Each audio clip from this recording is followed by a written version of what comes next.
Mapagpalang araw po sa ating lahat.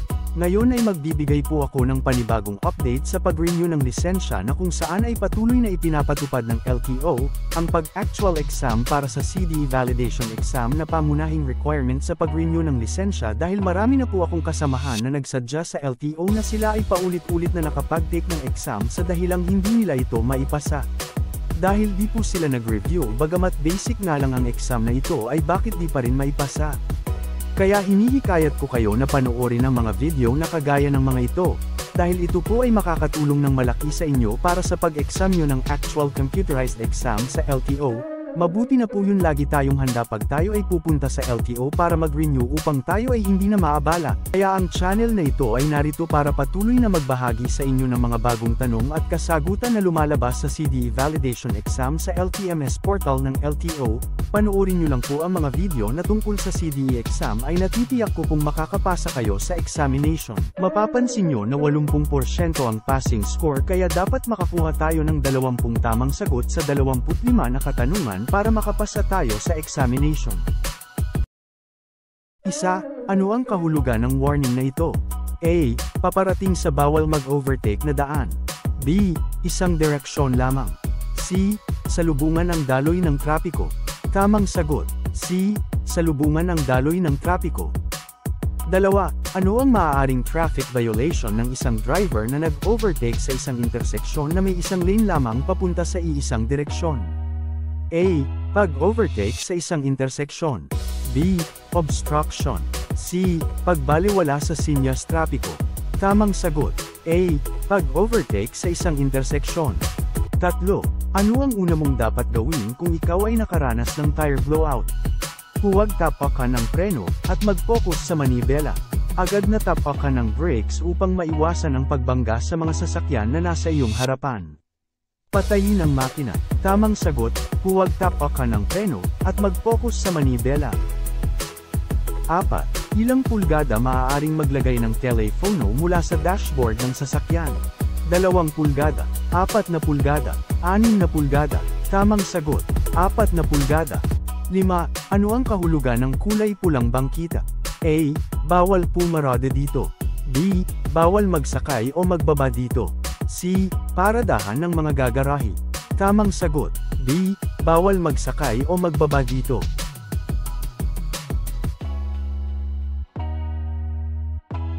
6. Sino ang disakop sa ilalim ng Republic Act No. 10,666 o Children's Safety on Motorcycle Act?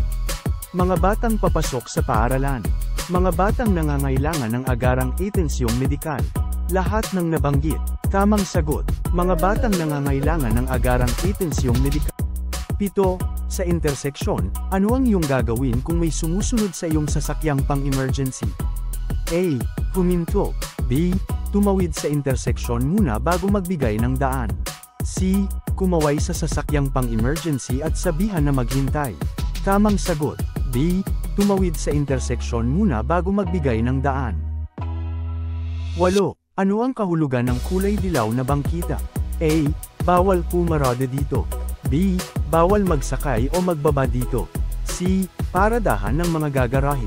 Tamang sagot, A. Bawal pumarada dito. 9. Ano ang ibig sabihin ng dobleng selidong kulay dilaw na linya? A. Pinapayagan ang pag-overtake sa kaliwa. B. Bawal ang mag-overtake. C. Pinapayagan ang pag-overtake sa kanan. Tamang sagot, B. Bawal ang mag-overtake. 10. Alin sa mga sumusunod ang kwalifikasyon ng isang maayos na driver? Mga driver na may kaalaman sa pagsasaayos pinansyal. Mga driver na nagbabayad ng buwis sa katapusan ng buwan. Mga driver na may positibong pag-uugali sa road safety.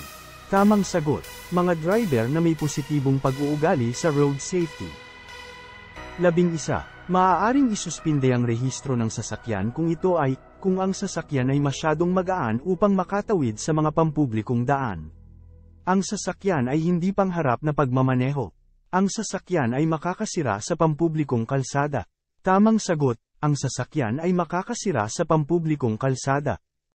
12. Kung huminto ka sa interseksyon, anong kulay ng ilaw trapiko maaari kang gumamit ng telepono? Wala, ang paggamit ng cellphone ay ipinagbabawal kahit nakahinto ang sasakyan sa isang interseksyon. Pula, upang walang madistorbo. Dilaw, upang ang pag-text ay hamaba. Tamang sagot, wala, ang paggamit ng cellphone ay ipinagbabawal kahit nakahinto ang sasakyan sa isang interseksyon. 13. Ilang taon ang maaaring ibigay na lisensya sa isang driver na mayroong traffic violation? 10 taon na lisensya, 5 taon na lisensya, 3 taon na lisensya. Tamang sagot, 5 taon na lisensya. 14. Alin sa mga sumusunod na pahayag ang totoo?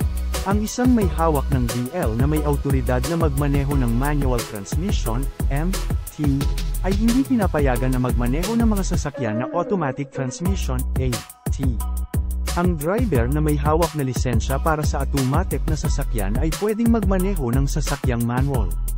Ang driver na may hawak ng lisensya para sa manual transmission ay maaaring magmaneho ng may automatic na transmission. Tamang sagot, ang driver na may hawak ng lisensya para sa manual transmission ay maaaring magmaneho ng may automatic na transmission.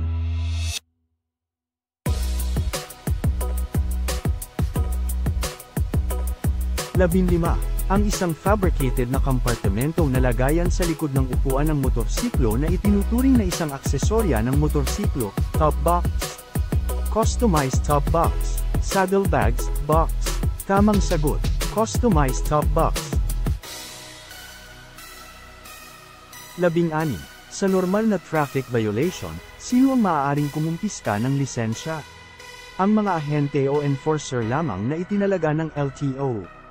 Kahit sino, basta ang paglabag ay nakapaloob sa RA number 4136. Kahit sino, basta ang enforcer ay permanenteng empleyado ng gobyerno.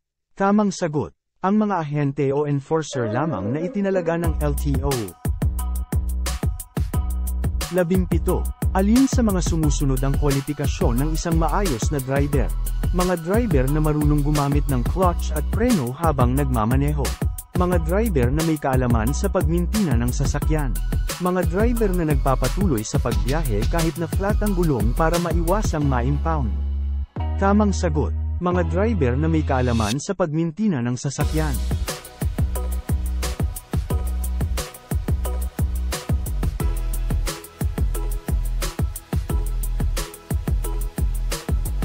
Labing-walo, kailan ginagamit ang alcohol breath analyzer, ABA? Kung ipinilit ng enforcer na gamitin ang ABA test. Kung ang driver ay bumagsak ng isa sa mga field sobriety test. Kung ang driver ay pumasa sa lahat ng field sobriety test. Tamang sagot, kung ang driver ay bumagsak ng isa sa mga field sobriety test.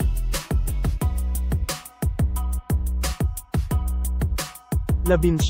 Saan maaaring ikabit ang karagdagang lamp ng motorsiklo at patungong direksyon? Nakatuon pa kaliwa, nakatuon pa kanan, nakatuon pa ibaba. Tamang sagot, nakatuon pa kanan.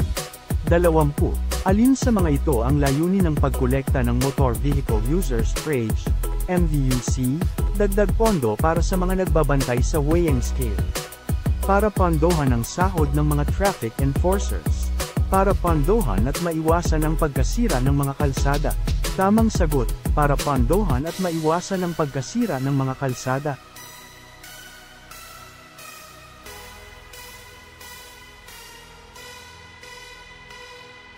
21. Maaari bang bigyan ng 10 taon na lisensya ang isang driver kung ito ay mayroong huli o traffic violation? Hindi. Oo, kung ang penalty ay nabayaran 15 taon bago mag-renew. Tamang sagot, hindi. 22. Anong kulay ng ilaw ang maaaring idagdag sa harap ng sasakyan? Kahit anong kulay ay maaari. Pula, puti o dilawang puti. Tamang sagot, puti o dilawang puti.